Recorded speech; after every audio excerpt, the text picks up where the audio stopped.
I'm gonna lose daylight soon. I should have started recording this video earlier, but here. I am wearing a shirt, I promise. See? It just doesn't look like it, but I am, promise. Do I look, is this okay? Do I look okay? Do I look crazy with my notebooks? Hello everyone. Today we are doing a very special video. I am so excited. Grab a cup of coffee or whatever your beverage of choice is, because today we are talking plotting. I figured this was a good time to make this video because in the writing community, October is known as Preptober. Typically in November, we had National Novel Writing Month, and that is a writing challenge to write 50,000 words in 30 days. The NaNoWriMo organization has dissolved, but this year, in its absence, many other writing challenges have cropped up, and there is a Nano 2.0 that is taking place this year. I will be participating in Sarah over at Heart Breathing's Rough Draft Challenge, but if you're planning on participating in a writing challenge in November, this video is going up a little bit late, but there's still time. You still have time. I figured that a plotting video would be great for Preptober. This is a video that I have wanted to make for a very long time. Sorry, you will hear some noise. The dogs are around. But I've wanted to make this video for a very long time. I have been putting it off because I feel like it's a very daunting video to make.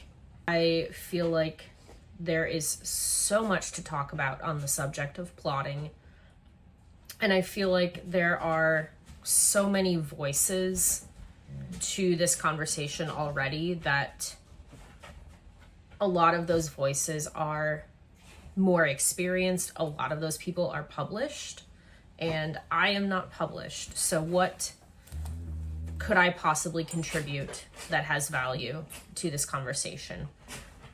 That being said, I love watching people's plotting videos. I love seeing how people plot. I love seeing their process, any tips and tricks that they have. They decided to go ahead and make this video at the request of my friend Ghosty Plans here on YouTube.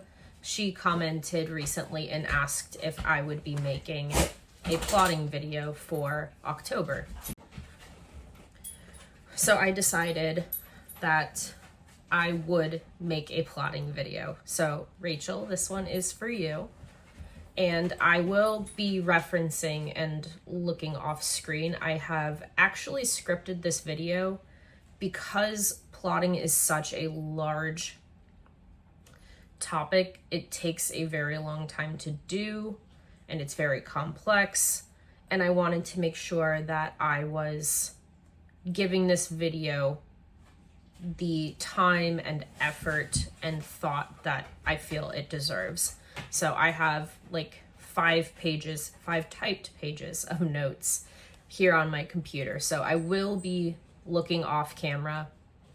Just know that I don't have this all memorized, and I would like to reference my notes just to make sure I am hitting all of the points that I would like to make, and I'm not speaking out of order. So that being said, let's get into it and talk plotting. This is actually hours old. It's a salted caramel latte. I was feeling a little fancy today, and it is very rainy. We are getting an atmospheric river here in the Pacific Northwest, and I thought, what better day to talk about plotting than a cozy, rainy, windy, stormy day. And I will insert some footage here of it just absolutely dumping rain.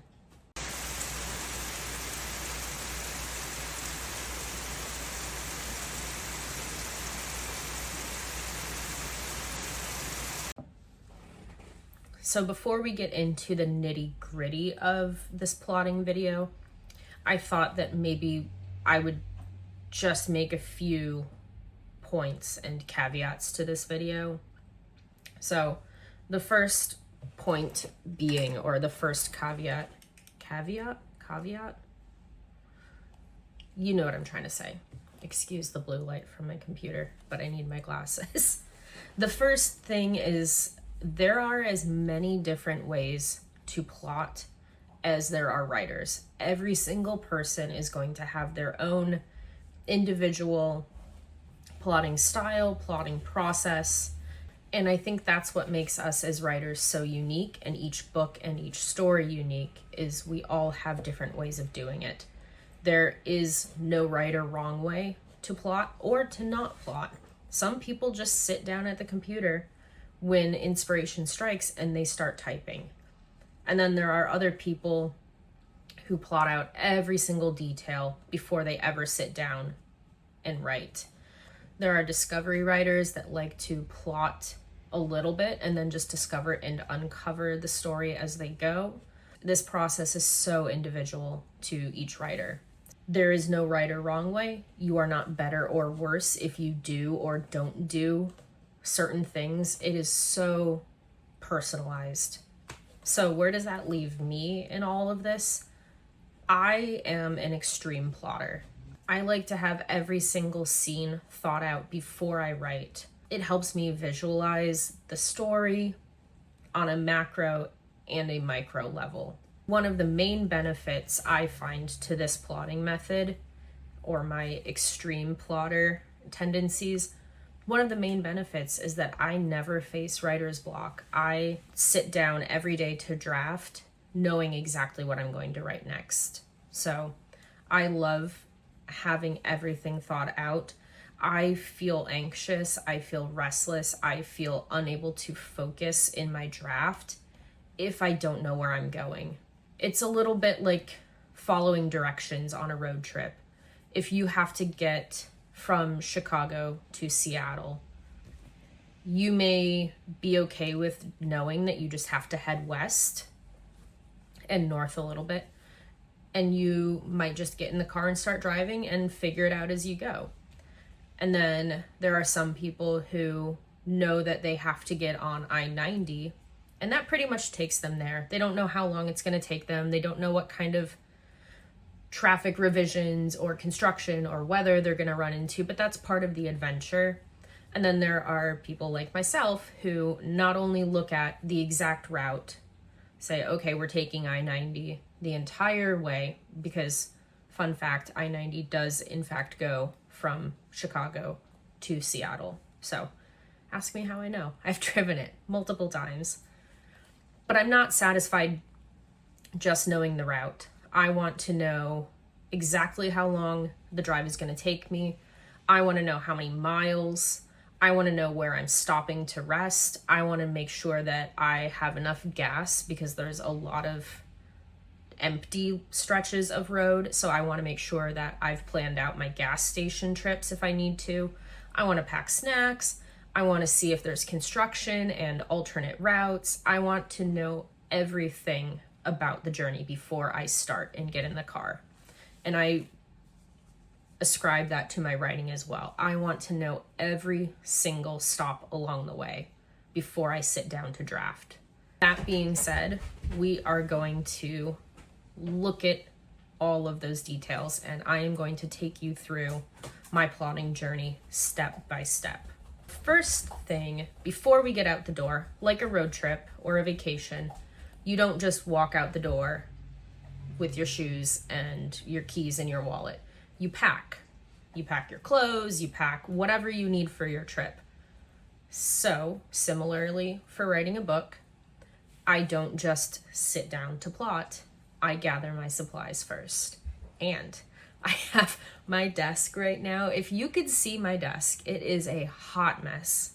The very first thing and actual most important thing for my plotting is my plotting notebook. And I'm sure if you've been around, a lot of you know that I am in a Sterling ink N1 size traveler's notebook. This is my plotting notebook for the series I am starting to plot, and I will start drafting in November. I did have a another notebook for this series that I actually completed, and this is my finished notebook. It looks suspiciously similar. So this was my first notebook. It is complete with the exception of maybe 18 or so pages. And when I decided I was done with this one, I transferred everything necessary into my new current notebook. I have all of these other notebooks. So every single book I write gets its own notebook for plotting. This is where I do all of my plotting, all of my brainstorming. It's where I keep track of draft notes, revision notes, read through, rewrite lists. And as you can see, all of these books are, I'm not going to say this right. These are Leuchtturm, 1917. These are like the OG popular bullet journal notebooks. I have used them for five or six writing projects. I have 5 notebooks here, but I think I have a 6th project with a notebook somewhere that I can't find. But I have every single NaNoWriMo novel project from 2019 to 2024. I am not a digital planner. I am not a digital plotter. I really need the tactile experience of writing by hand. It helps me think clearer. It helps me really kind of retell and regurgitate the story to myself much better, I find, if I can write it down instead of typing it. I feel like typing out my notes just doesn't have the same like stick-to-itiveness in my brain as writing it by hand. I'm writing a little slower, although sometimes I'm scribbling in a mad frenzy to get everything out. But I find that writing it all out by hand really helps to make the story stick in my brain, and it helps me kind of chew over and mull over my thoughts much easier. And honestly, if I could write by hand as fast as I could type, I would probably hand draft as well.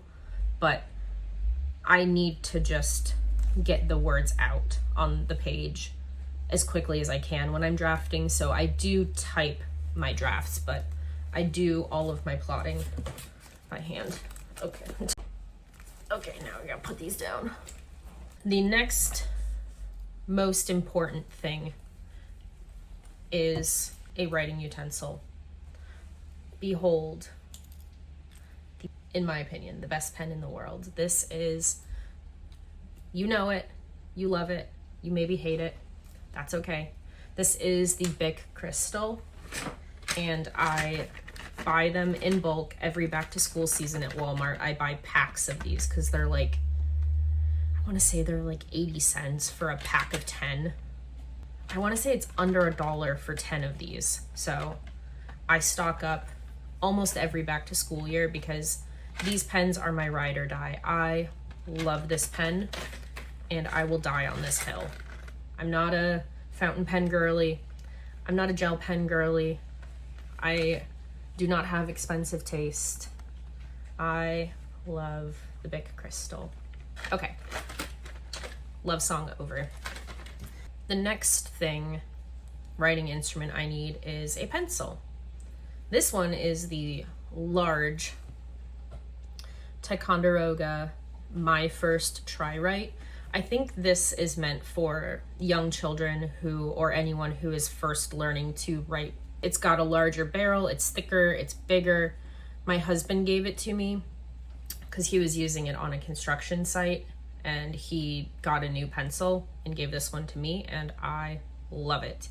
It's very comfortable. The bigger barrel just makes it easier to hold, more comfortable for a long writing session.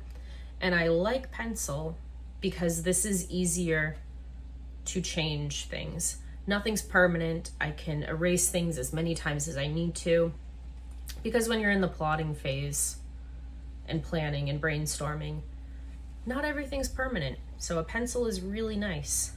I'm old school. I like regular wood pencils. I'm not a fan of mechanical pencils. To me, they don't do it for me. I like these pencils, regular old school pencils, which means this eraser is not gonna last forever. Like a school child, I have my pink eraser and I have my pencil sharpener because these need sharpening pretty dang frequently. These are my main writing instruments. Nothing fancy. You don't need a whole lot of money or a whole lot of fancy stuff to get started. You can just find a pencil and a cheap ballpoint pen and you're off to the races. The next thing on my list are some highlighters. I typically use Tombow dual brush pens. This is nice to color code, whether I am color coding by book, because again, I'm writing a series, and sometimes it's nice to color code by character. Another thing that I like to do is just to call my attention to a page. If I'm starting a new idea on the top of a page, I'll highlight it there, like book 1 questions. Or occasionally I will highlight things by Act 1, Act 2A, Act 2B, so on and so forth. So I always keep at least one highlighter / Tombow marker around, just in case. And all of those things go inside my pencil case. I have lots more goodies in here, but I'm not gonna pull them all out right now. But all of those things go in my pencil case. The next thing on my list is probably my stationery weakness. You have that one thing that you can't resist buying, that you know you have no business buying because you have 1,000 of them at home, whether it's washi tapes, sticky notes, pretty pens. I know you've got a stationery weakness, and this is mine. The next thing I need for my plotting: sticky notes. I need all of the shapes, all of the sizes, all of the colors. That one's on the floor, it's gone. We've got a fallen soldier. I love sticky notes, and I was just at Walmart today. Did I have any business going to the stationery office supply area? No. Did I go there anyway? Yes. Did I buy more sticky notes that I have no business buying? Yes, of course I did. The answer is always yes. I found these. They are index card size, and they came in 2 colors. I want to say they were like $3 or $4, but I got some lined post-it notes. I got these square post-it notes, 3 colors: yellow, orange, and pink. And I got this big post-it note. Here's the index card size. Look how big it is. I love it. This will really let me kind of expand on some thoughts, so I'm very excited. The last thing I got was not a sticky note, but it does kind of fill my obsession for scrap pieces of paper. I got a pad, a list pad. It's 2 list pads. One of them's the cute little flowers, and then this stripy side. So this I can throw in my, it's pretty much, yeah, it's N1 height. It's just obviously not as wide as a traveler's notebook or N1 size. So, did I have business buying more sticky notes and paper today? No. Did I? Yes. And one of the reasons that I love sticky notes specifically for plotting and planning a novel is if I'm not sure if an idea is going to make it into my notebook, I can put it on a sticky note and just kind of save it for later. Or if I know it's going in here, but I'm not sure where it's going to go, I can also put it on a sticky note, and it kind of acts as a placeholder until I find where that idea goes and the space and time to expand upon it more so. But yes, I love post-it notes. They're in scrap pieces of paper. They're great, and I even have some just kind of tucked in the sleeve of my notebook here. waiting to be used in an emergency in case I didn't bring my pencil case with me to plot somewhere. I've got a secret stash of post-it notes or page flags. The next thing I need to plot is a big pile of index cards. Because I plot every single scene out before I draft, I like to have all of my scenes on their own individual index card, so that when it comes time to draft, I just grab the index card that I am working on that day, and I can just focus on that one scene at a time. Having all of these index cards also means that I need a storage solution for them. My first storage solution for my index cards, and this is how I wrote and plotted for maybe 2 or 3 years, was just a binder clip. And as you can imagine, this is a lot. This is a lot of index cards to keep straight, to keep clean, to not lose, damage, whatever. And this pile of index cards is not fun to manage with just a binder clip. So I got a little smarter and I invested in one of these little index card boxes.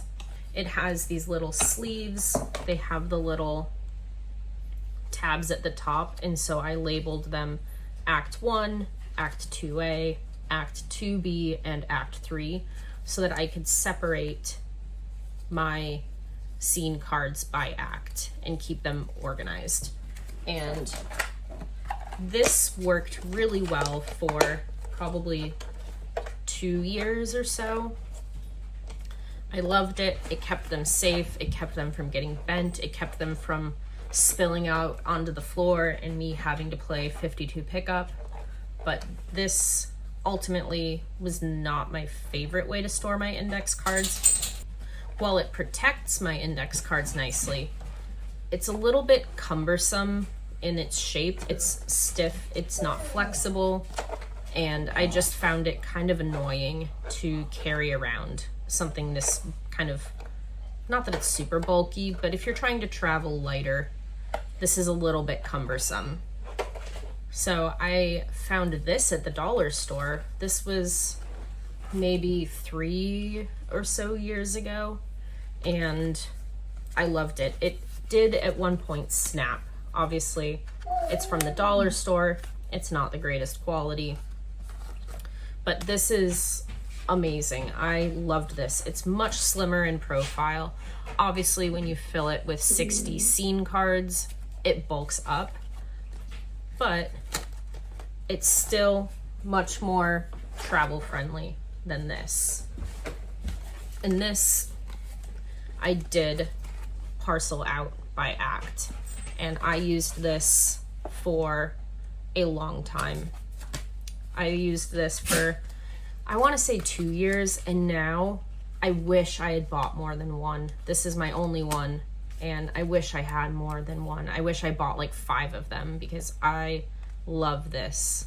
It's just seen some better days, unfortunately. Because this one is slowly, or not slowly, falling apart, I had to, again, find a different solution to organize my scene cards. And a downside to both of these is that when the index cards are in here, I can't see them. I can't read them. I can't look through the order of them and really see my story as a whole. To do that, I have to pull them all out, lay them all out, and I really was needing something where I could look at my index cards and look at my scenes as if I were flipping through a book. So, enter my current scene card solution. This is on Amazon. I originally saw Sarah over at Heart Breathings with it, and I thought, this is perfect. This is exactly what I need to store my scenes.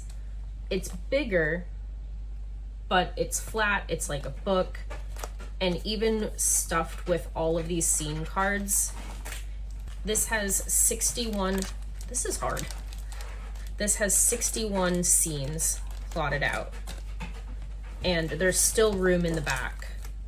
There's still several empty pages. If you're writing a longer novel, there's probably almost double. There's probably like 120-ish little sleeves here. So it's really nice to be able to store. I can flip through my scenes as if I am flipping through a book, and I can store them, I can change them out, I can insert little post-its or things in here to go along with my scene. And this is the method that I really like. I've been using this method for, I want to say this is my second or third year. Second year? Third? I don't know. But this is my some number of year using this storage solution for my scene cards, and I love it. This is probably my favorite. So while I do love this little guy, this just lets me read through my scenes and access them in a whole new way. I promise we're nearing the end of the supply list. So next, I have just a pad of graph paper. I love to just have extra paper. I'm often looking for, as if I don't have a whole ass notebook, I'm often looking for just a scrap of paper if I want to really quick scratch something down and I haven't decided if I'm going to keep it, or again, like a sticky note, I'm not sure where it's going to end up in my notebook, but I know I need to get the idea out now. Or if I'm playing around with some plotting and order of scenes or whatnot, it's nice to just have some extra paper laying around that you don't have to care about. You can crumple it up and throw it away, and it never existed in 5 minutes. And I really love just having extra scrap paper. Next, I have some washi tapes, just in case I get a wild hair up my ass and want to decorate. I almost never use washi tapes in my plotting, but sometimes you just want to make the page a little pretty. So I keep a couple washi rolls in my pencil case just to have some fun with. This is probably up there in importance, even though it's at the bottom of the list, but this is my Save the Cat Writes a Novel book. I use the mess out of this book. It is written in, it is highlighted, it is noted up, it's dog-eared to the point where the pages are like, you can't feel this, but this feels soft. Like this has like Kleenex texture. One of my cats chewed the corner when he was a kitten. So it's very well loved, but I always reference this when I'm plotting. I'm finding the beat sheet to be the best beat sheet. It applies to so many genres. It's a very generic beat sheet. And if you're not familiar with this book, I highly recommend at least looking at the beat sheet if you're not sure where to start with plotting and developing your plot. This book is, in my opinion, invaluable. I reference this with every single book I write. And last but not least, this is not a writing tool, but my headphones. Nothing says leave me the hell alone like a giant pair of headphones. I use these all the time. I like to write and plot when I'm in public. I find being out of the house really helps me. If I'm at home, I'm like scrubbing the toilet. I don't want to clean the toilet. You don't want to clean the toilet. But somehow it seems easier to clean the toilet than it does to write a damn book. So often I get out of the house and I'm nosy. I love to listen to chit chat. I want to know what everyone's saying. I want to know what they're doing. So I like to tune out the noise and put my headphones in. These are gaming headphones. They have a spot down at the bottom here for a microphone. And I do game with them sometimes, but if I'm gaming, I'm usually at home and I don't need my headphones. But these are great to take out and write with. They are adjustable. These are the brand is Razer. I think it's, okay, Razer is the brand. Don't look at how dirty they are. And this is the Barracuda model. So I love them. They're a little bit big for my ears. And at first, for the first few months, I wasn't sure if I was going to like them. But I've had these for about 3 years. And I love them. I've even gone running in them. Although I don't like to because, you know, you get all sweaty. But I love these headphones. They are not, I'm pretty sure they're not noise canceling. So if you do need noise canceling, I don't think these will do it. But you can go online and look these up if you're interested. I'm not paid or an affiliate for any of this crap. This is all just stuff that I like to use. Last but not least, my dirty old headphones. Okay. Whew. We made it through all the stuff. Let's talk plotting. So I have broken up my actual process of plotting into different categories, and then there are different steps within those categories. So the first kind of broad category I do when I plot is brainstorming. A story idea usually comes to me in a whisper, and often it's not even something I can put into words for hours, days, maybe even weeks sometimes. It's just a feeling, a vibe. Sometimes there's a certain thing that pops into my head that sparks a story idea. Sometimes it's a character, a certain image. Sometimes it's a certain plot point. So for my current series that I'm working on, these pages here are my initial brainstorming. And my first initial thing that I wrote down was a small town. That could be a million different stories. That could be a dozen different genres. But I knew I wanted this story to be in a small town. I knew I wanted it to be in the Pacific Northwest, in the fall, rainy, foggy, kind of mysterious vibes. And then I was thinking about, it's a small town, everyone knows everyone, everyone's in each other's business, everyone's whispering secrets, and that kind of got me going. It typically takes me a while to tease a story out from these vibes, initial thoughts, feelings sometimes even. So I brain dump. I just write anything and everything I can think of. I grab a brand new notebook because, like I said, every novel gets its own notebook. And I try to come up with possible scenes, characters, setting elements. I just try and write down anything I can think of.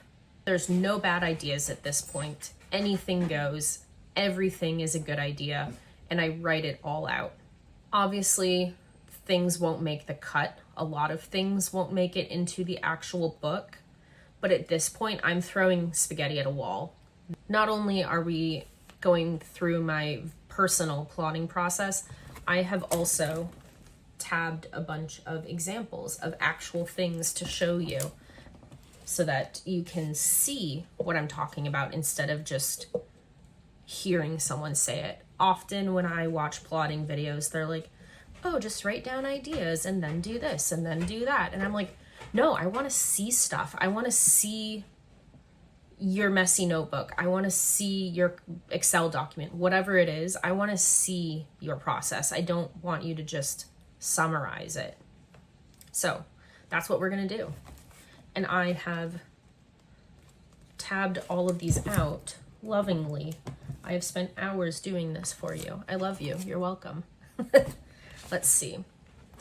A couple examples of that first initial brainstorming. I've got one from my NaNoWriMo 2022 project. This is a modern gothic horror novel. And this is what my initial brainstorming for this looks like. No bad ideas. Messy handwriting, arrows everywhere, things crossed out, some things are circled. This is what my initial brainstorming often looks like. It's just a brain dump of random things. For my current series that I am planning, like I showed you, this is my initial brain dump. It was on a scratch piece of paper. I hadn't even grabbed my notebook for it yet. I hadn't even started a notebook for this yet. It was just on paper until I could get it into a notebook.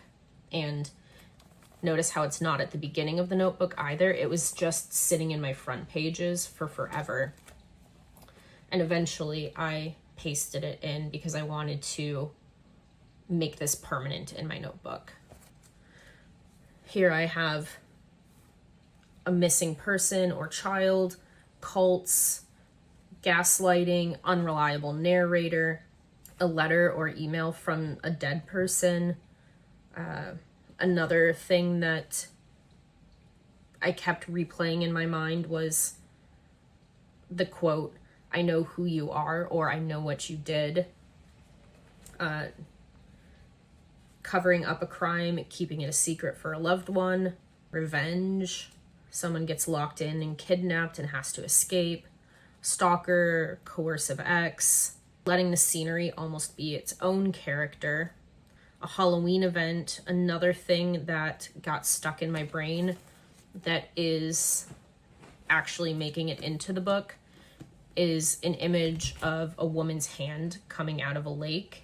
There is a scene where the main character sees someone, the very end of someone drowning, and it's just this hand sinking down into the lake, or an arm. So that specific imagery really stuck with me for this current series. So another example of some brainstorming, when I was writing my gothic horror novel, I brainstormed a bunch of things that scare me in a horror book, things that I love to read in horror. My very, very, very favorite is a good ghost haunted house story.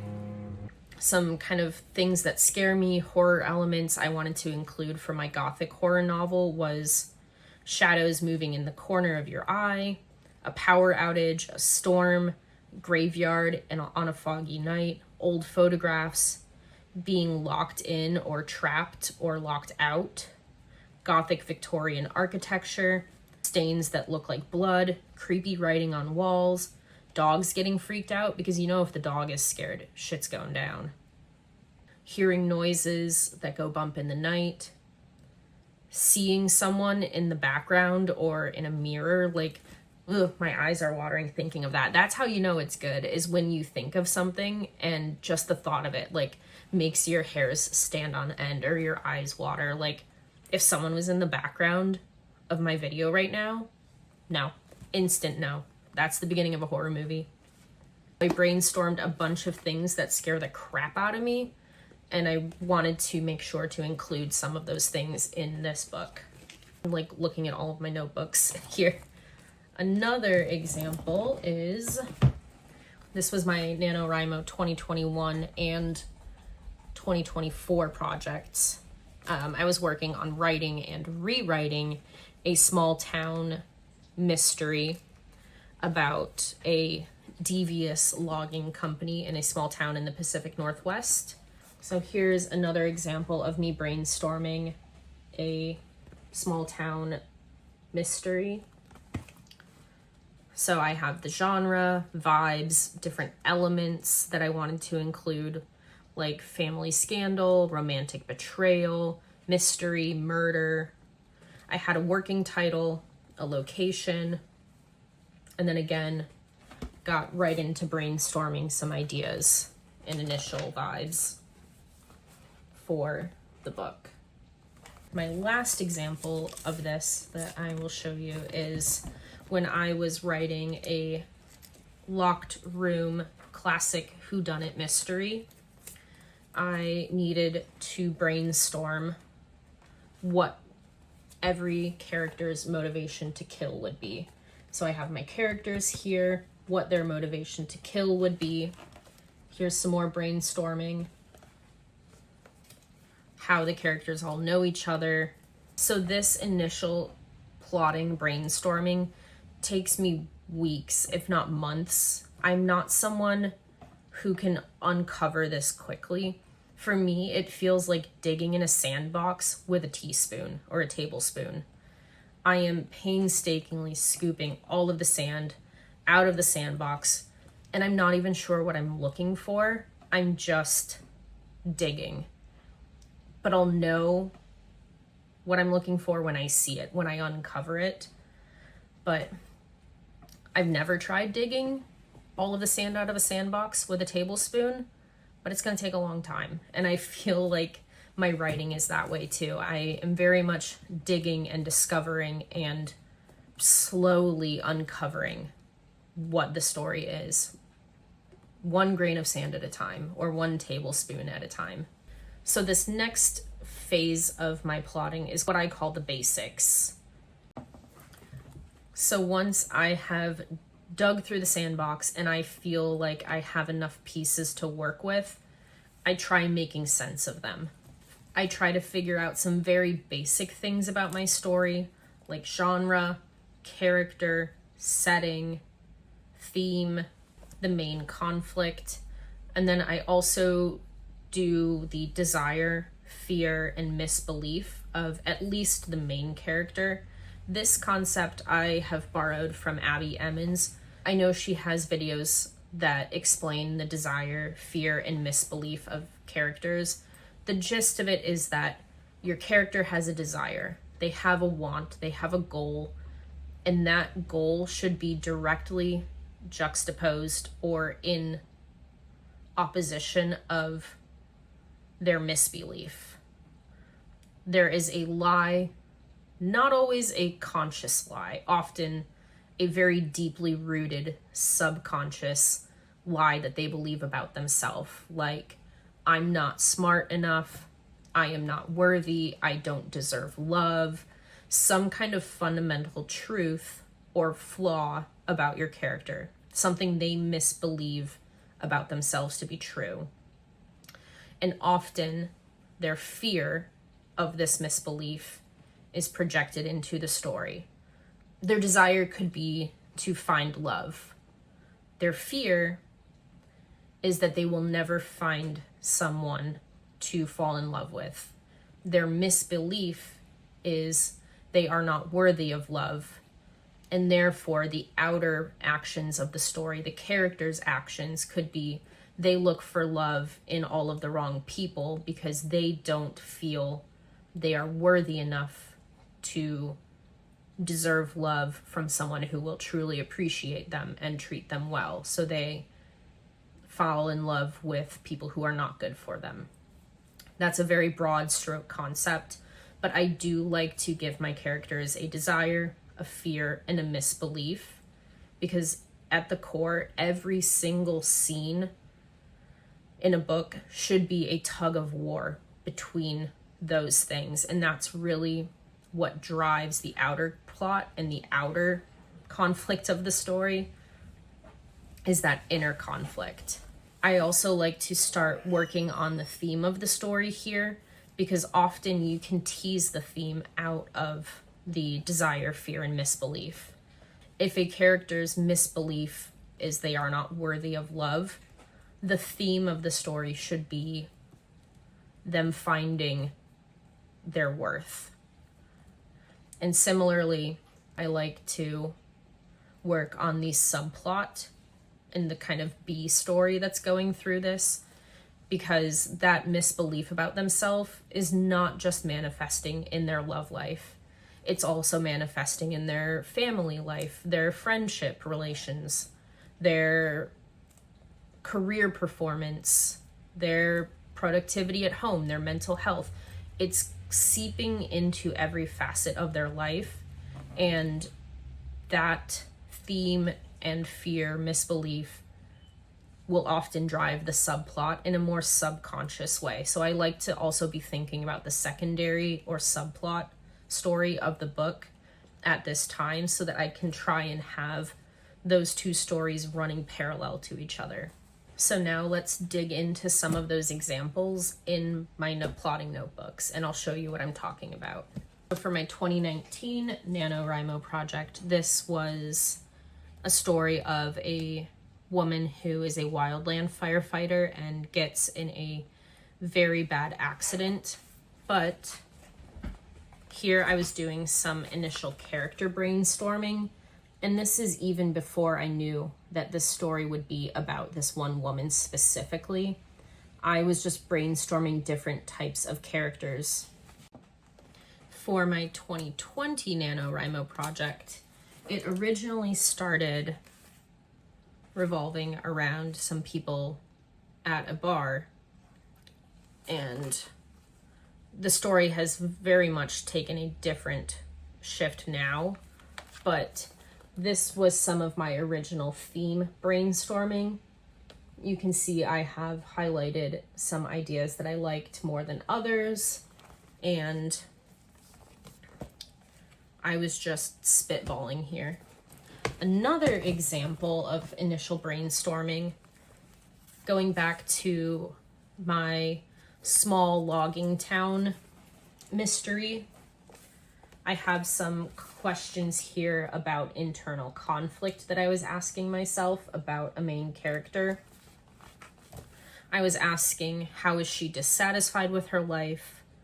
What does she believe will bring her true happiness?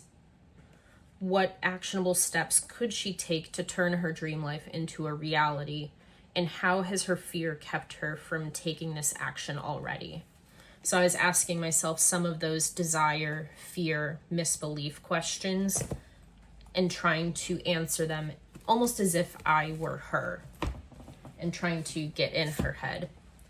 And for my Nano 2023 project, this is my classic locked room whodunit mystery.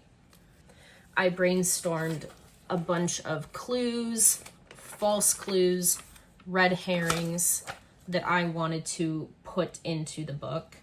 And you can see there's a lot of crossing out. There's a lot of check marks for when I placed them. And then lastly here, I created a map of the property because I was going to have characters running all over the property and all over the house, the mansion that this book takes place in. So I've got my house floor plan there, obviously very rudimentary. I am not an artist. So as I'm going through this phase of my basic plotting, I often realize that I need to do research. And this is where I can do research on things like geography, psychology, cultural aspects. Often it's things that are genre specific, so researching clues and red herrings for my locked room mystery, or research that revolves around specific plot points in genres like mystery or horror. Sometimes it's really oddly specific things like property ownership laws in certain states, or behavioral patterns of a narcissist.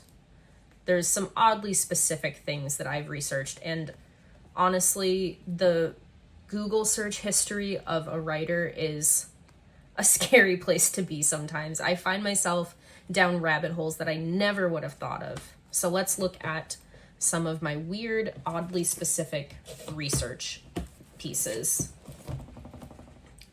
So for my NaNoWriMo 2021, the small logging town mystery, I was taking notes on a generic timeline for the logging industry from the 1960s all the way through the mid-90s. So I have some notes here about some certain things that happened specifically in the logging industry here in mostly the Northwest. Well, I know I have more research in here. I apparently only dog-eared one example though, so sorry. So similarly to story specific things I need to research, I also have some notes in almost every notebook of more writing related research, whether they're notes on theme, word count and pacing guidelines, desire, fear, misbelief notes, plot arcs, anything of that sort I will put into my notebooks. These are things that I like to reference as I'm plotting.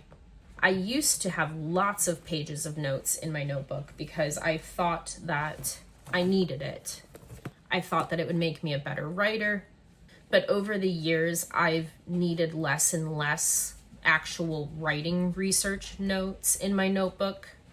And I'm not sure if it's because I'm becoming a better writer or if I realized that a lot of those notes I was taking were just busy work.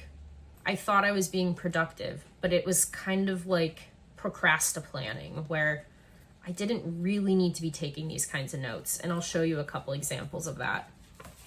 Here I took some notes on 33 ways to write stronger characters. Helpful. It's a good thing to have.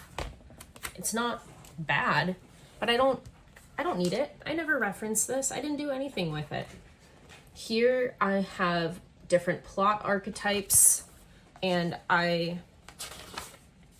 have the Myers-Briggs personality types all written out. I don't need this. I don't need it. This is maybe my most egregious example. 200 ways to say said. Girl, it goes on to the next page. Said is not dead, despite what they tell you. Said is not dead. It's efficient, it's succinct, it blends seamlessly. Obviously, you can use other words for dramatic impact, but if every time someone speaks, you're saying rants, muses, pleads, complains, comments, counters, begs, that's distracting from the story. And this is distracting from me plotting my damn book. I don't need it. Let me see if I have any more examples of... yes, I have one more example of actual writing notes. Let's see if this is a good or bad. Aha, this is a good one. These are 2 pages that I do actually find useful and reference and put in every plotting notebook that I use. The first one is a physical, yeah, you can see that, a physical chart or graph of the 3-act story structure. And next is, if I could hold my notebook the right way, this is, oh my God. This is my word count or pacing guideline. So you can find this on lots of websites. If you just Google novel word count or novel pacing guide, you will find probably many iterations of this page. So I do still take some writing craft related notes in my notebooks, but it's gotten much smaller in terms of number of pages than it used to be. So at this basic stage of plotting, I do some character name brainstorming, but I do not make any commitments. Often the names of my characters change frequently, or I don't even worry about naming them until I'm ready to draft, or sometimes even after I've started drafting. I come up with placeholder names for characters, like MC for main character, dad, brother, best friend, love interest. This current book that I'm writing has a character, horse lady. So all of my characters get a placeholder name, whether it's horse lady, father, bar owner, neighbor, they all have a placeholder. This is nice because then I don't have to go back through all of my pages in my notebook or all of the chapters or scenes in my draft and change a character's name from Ashley to Amanda. It's seamless. It still fits no matter what phase of the book I'm in, whether I'm brainstorming, drafting, revising, editing. If I suddenly want to change the main character's name, it's easy to. And for my current book series that I am working on, you can see some name brainstorming here. I have the real love interest. I told you there was a horse lady. I wasn't lying. There's the friend who disappears. I told you someone disappears in a lake. Main character, mom, dad, new friend, bar owner, stepmom, dogs. Again, no matter how many times I change horse lady's name, she's still gonna be a horse lady. And I know what the hell I'm talking about. So during this phase, often towards the end of my basics phase, I create a to-do list. I've got most of those treasures that I've dug out of the sandbox, and I have a pretty good idea of who my characters are, what the internal and external conflicts are, the theme of the story, the genre. So now I want to make a to-do list. And this is often kind of a running to-do list throughout my plotting process. But I like to make a to-do list for myself so that I can jump back in after being away from it, or just have a actionable set of things that I need to do. So from April of this year, I have 2 to-do lists, one on a beautiful post-it sticky note and another just in the notebook. So I have things like change character names to match more fundamentalist views because this series is about a fundamentalist religious group. I want to rethink the religious group's opinion of the main character. I want to rethink Horse Lady's motive. I want to relook at the main character's mom's backstory. And then I was needing to cut the stalker storyline because I didn't think that was applicable anymore. A lot of very specific things, but I find that making a to-do list really helps to keep me on track and keep me organized, especially when I'm going into the next phase of plotting, which is the main plot points. At this stage, I feel like I have a pretty good idea of who my characters are. I have ideas for the plot, and I often kind of know where I'm going, but I haven't fully thought it out. I might know what the inciting incident is, but not much else. Or I may know a specific scene I want to include, but I don't know where it goes. Enter Save the Cat. I print off multiple of these every time I write a new book. So I have highlighted in purple some of the main plot points. I use this story structure, and I use some people call this the 4-act story structure, which it's not a 4-act story structure. So for brevity and simplicity's sake, I use a 4-act story structure. However, it's not act 1, 2, 3, and 4. I follow the Save the Cat here, where I have act 1, act 2A, act 2B, and act 3.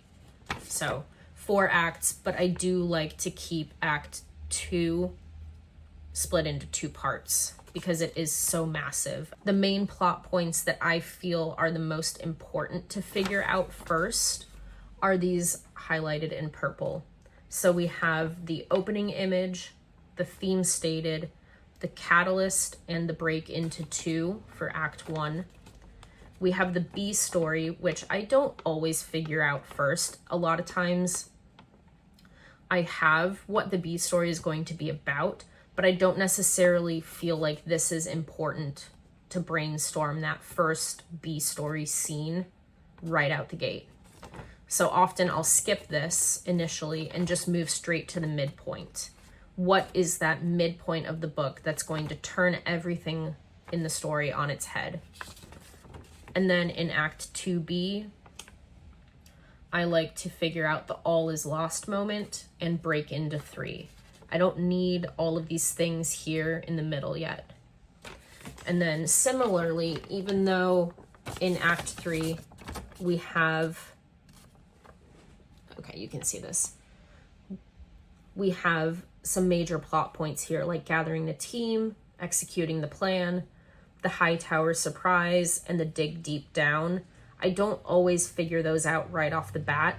Those can be a little more granular after I've figured out some of these bigger plot points. So the bigger plot points I do like to figure out for Act 3 are executing the new plan and the final resolution. So this I would consider like the climax of the book, that big crescendo at the end of the book. And then lastly, like I said, the final image. Some genres require very specific plot points, like mystery, horror, romance. And I find this method or this plot structure very easy to kind of manipulate and insert those more genre-specific plot points into this outline. So often, the catalyst in a locked room mystery would be finding the dead body. Or a midpoint in a romance might be the two characters have their first kiss and their relationship will never be the same after that. So you can kind of take those more genre-specific plot points and plug them in here. This, in a horror movie, executing the new plan could be finally calling an exorcist to come get the spirit out of the house. So once I have these highlighted purple plot beats figured out, I go and I figure out what the B story scene is going to be to introduce that subplot or B story into the book. And then I will go through the final stage of Act 3 and figure out these last scenes, gathering the team, executing the plan, high tower surprise, dig deep down. And you can see that some of these plot points are just one scene, they just have one box, and some of them are multiple. Like in Act 3, gathering the team has 3 boxes or space for 3 scenes. Same with the executing the plan and the high tower surprise. The dig deep down has 2 scenes, and this is to kind of keep you on track for how many scenes should be in each section. And when I'm writing or plotting these points, I may not figure out all 3 of the gathering the team scenes. I may just figure out 1, and then I can kind of expand upon that as I do my more detailed plotting. But I do like to have 1 scene figured out for gathering the team or executing the plan, high tower surprise, and digging deep down. Typically, I like to plot from Act 1 through the end for my main plot points. I do like to go chronologically through the book to make sure that I am hitting every plot point appropriately. However, the exception to that rule, here's Lillian's Tale, was my 2023 nano project, my locked room mystery. This I actually plotted backwards from the end to the beginning. And that's because I wanted to make sure that with a mystery, I had every clue in place, I had every motive in place appropriately. And you can see here, I actually started with the resolution and plotted backwards. And you can see on the sides here, I had the plot beats. You can see first I had the final image, the climax, the new plan, the dark night, the bad guys closing in, and then so on and so forth. I stopped highlighting the sides, but I plotted backwards because I feel like it's easier to untangle a mystery from the end rather than the beginning. I am at this stage of the main plot point plotting. I am making more to-do lists. Typically, my older to-do lists, like I showed you a few minutes ago, are either complete or irrelevant because things have changed so much. This to-do list is often more refined, where I'm making notes like, should I switch this scene to Act 2B? Should I reassess the main character's relationship with this person? Is my midpoint scene powerful enough? Revisit it. Things like that. It's typically not things like reassess or redo the main character's desire, fear, misbelief. That should be, if I am plotting, that should be set in stone.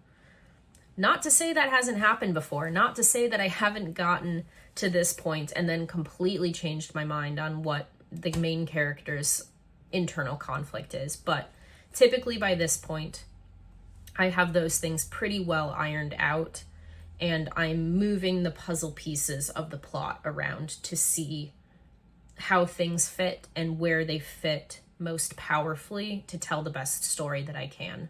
And typically, this main plot point planning takes many iterations. This is where all of my sticky notes come in handy. This is where my graph paper comes in handy. I am just writing and writing and rewriting all of these plot points until it feels right. This is also where I'm using a pencil because there's lots of erasing at this stage. I find that rewriting this over and over helps me tell a better story. The more times I rewrite these plot points, the more they either do or do not make sense to be in the story or be in the story where they are. I find it helps me solidify those plot points and prepare to do the more detailed plotting. So here, this is high level main plot point plotting for all 6 books in the series, but you can see book 6 is largely, all the way empty. But this is the first 5 books plotted out. And I do know some of these things for book 6. I just need to finalize them and solidify them. But I'm trying to remain open because by the time I actually get to drafting book 6 or doing the actual plotting for book 6, it could change so drastically from where I'm starting now at book 1 that I thought I would just leave this open for now. But as you can see, I have 5 books high level plotted out. You may ask yourself, well, are you ready to write? No, I am not. This is not enough. This is not enough to sit down and start drafting. The final phase of my plotting is the detail level plotting. This is the nitty-gritty scene level stuff. I have my plot points, major plot points, figured out. Now I need to fill in all of those pieces. If we were doing a jigsaw puzzle, we have the border, and we have all of the sky pieces sorted. We have all of the grass pieces sorted. We've got our picture of the puzzle laid out in front of us. Now we need to put all of those pieces into the puzzle. Often I have a good number of scenes brainstormed already and just kind of waiting in the wings. Those sky pieces, those grass pieces, I've got a lot of them because as I'm thinking through the major plot points, a lot of them aren't major enough. So I put them on a sticky note and I have them waiting in the wings because they're going to be in the fun and games section or the bad guys close in. And so this stage, I put all of those pieces where I think they're going to go, and I write all of those scenes down, and I say Act 2A, fun and games, or Act 2B, bad guys close in, or Act 3, high tower surprise. So now let's look at some of these examples. Here is a more fleshed out example. So this is my 2020 barfly project that has morphed more times than I can count at this point. It's still called Barfly, even though it doesn't have too much to do with the bar anymore. But just for simplicity's sake, I still keep it the same project title. I know what I'm talking about. So here's Act 1. My opening image, the theme stated, the setup, the catalyst, and then the debate, the break into 2, the theme stated, fun and games. So here's Act 2A, the midpoint, Act 2B with the Dark Knight and the bad guys close in, all is lost. And then we've got Act 3 and more Act 3. A lot of times I do my plotting on note cards like this because it's easy to move scenes around. It's so easy to pick something up out of Act 2A and move it to 2B, or Act 2A and move it back to Act 1. Before it gets to that point, often it looks like for my book 1 series is I have some book 1 plotting here. I have scenes for a chunk of the book, like the fun and games section. Right now I'm brainstorming them. I have 16 scenes, but I made a note saying that these are not in any specific order. I'm just brainstorming scenes right now.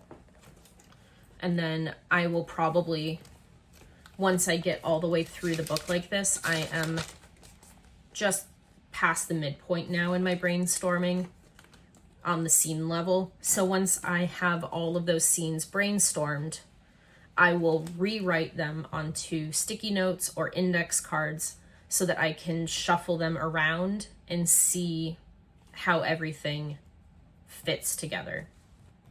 I often do work linearly at this stage of the process, meaning I like to go all the way through Act 1 and make sure that my opening image, theme stated, setup, catalyst, debate, and break into 2 scenes all work cohesively together. But I often don't know where all of those scenes are going to go. So again, like I was just saying, I like to write them all out and then move them around. And similarly to the initial brainstorming phase, there's no bad ideas when I'm brainstorming scenes. They won't all make the cut. Some will get tweaked, some will get added, but I just like to brainstorm possible scenes, and then I can figure out what's going to stay or not later. After the scenes are all brainstormed, I like to shuffle them around and put them in their proper places. Sometimes I know exactly where a scene's gonna go, and sometimes I don't, and that's okay. But once I have all of the scenes in their proper place in the beat sheet, I like to lay them all out and see what's missing. I like to see where there's holes, where it looks a little bit light. Maybe I only have 2 scenes in the setup and I have double the amount of scenes I need in the bad guys close in. I like to see where there are too many or not enough scenes. That way I can brainstorm more scenes to fill in those holes, or I can pull scenes out of areas that are too heavy and maybe try and put it somewhere else. So after I've rearranged all of the scenes and I think they're in a good spot, I think the puzzle is complete, I like to go and reread through these major plot points one more time just to make sure that my story is seamless.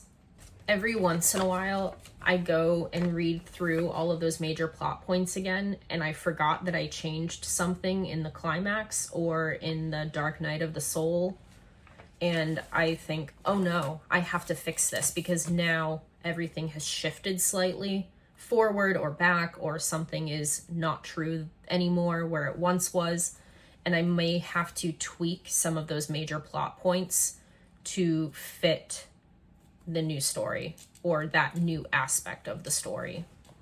Once I am happy with all of my major plot points, I read through every single scene that I have come up with, and I go through it chronologically. I look at Act 1 and I read through every single scene idea to make sure it is complete, coherent, cohesive, and then I do the same for Act 2A, 2B, and 3.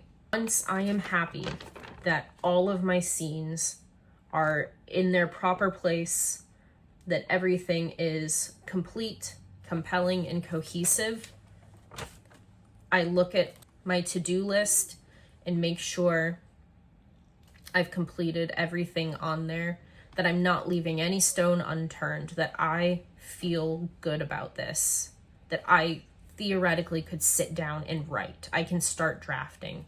The story feels complete, the character arcs are done, the internal conflict is there. I am pretty much done at this phase. There's just one thing left to do. I make my scene cards. So in this step, I add more detail to those scenes. I write out in more detail everything about the scene, the act it's in, the chapter it's in, the point of view. For this, because this was my locked room mystery, I wrote down the date and exactly what time this scene took place, because timing was very important in this. Location is very important in this, so I wrote down the date and the time and the location of the scene. In the upper right hand corner, I also like to note what part of the beat sheet I'm in, whether it's the setup, the fun and games, the dark night of the soul. I like to make a note of it up in the corner. And for my locked room mystery, I have some scenes that are current, night of the murder, and then I have some scenes that took place in the past or flashback scenes. So I also made a note of whether it was a night of the murder scene or a flashback scene. And I also made a note of if there was a clue in this scene, a false clue, or a red herring in this scene. In this note card, I typed up my scene, and then down at the bottom, I made some notes. Often I use the back of the scene cards as well, although I didn't do that for this novel. But often I like to use the back of the scene card to note the internal and external conflict. This is really helpful, and I feel it keeps me on track to make sure there are no wasteful scenes, there's no useless scenes. As I'm doing this step, it acts as an additional final pass to make sure that I am actually ready for drafting. Occasionally I will catch things as I'm making my scene cards, and I have to go back and make minor tweaks. Luckily not major tweaks at this stage. Here's another example of a scene card from a different novel. So you can see I have Act 2A, the section of the scene, which is fun and games, and then it's hard to read in the corner there, but the actual number of the scene in its chronological sequence. So this is scene 21.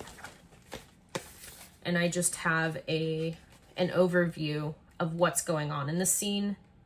I have on the backside of some of these the cause and effect of the scene, why it matters, and the realization at the end of the scene to kind of help drive that conflict along, like I was telling you about a moment ago. And that's it. That is everything. I think everything. Man, I hope I got it all. I think that is everything I do to plot my novels. This video does not show all of the back and forth that I do. This is, step 1, 2, 3. This is not the reality. The reality is there's lots of back and forth.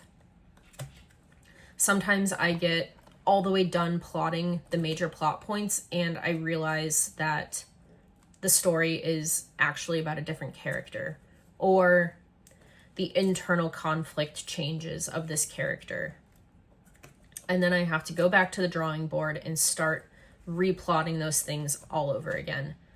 Often similar elements can stay, but this is not a linear process by any means. It often changes, and it's a lot of just sitting and thinking and staring out the window. One thing that I skipped was kind of character profiles. I know a lot of people really find doing character profiles or questionnaires, surveys, interviewing your characters. I know a lot of people find those things really helpful. I don't. So that's something that a lot of people use that I thought I would touch on just for the sake of mentioning it. But I like to take some notes on characters, but I don't do those detailed character profiles. I may take some notes on their favorite hobby or their, not even usually the color of their hair or eyes or anything. I typically only fill out character information as it pertains to the internal and external conflicts and the theme of the story. All of those details about the character, I don't bother with. I find it a waste of time and procrastinating.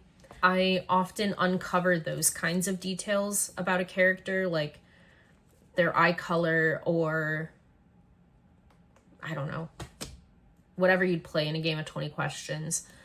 I uncover those things as I'm drafting. If I say a character's favorite food is spaghetti, I'm in scene 6 writing about the character at a Thai restaurant and saying their favorite food is pad see ew, when in the brainstorming I said it was spaghetti, and now that's wrong. So I often just don't bother with those details. I don't feel that it really helps me know the character any better.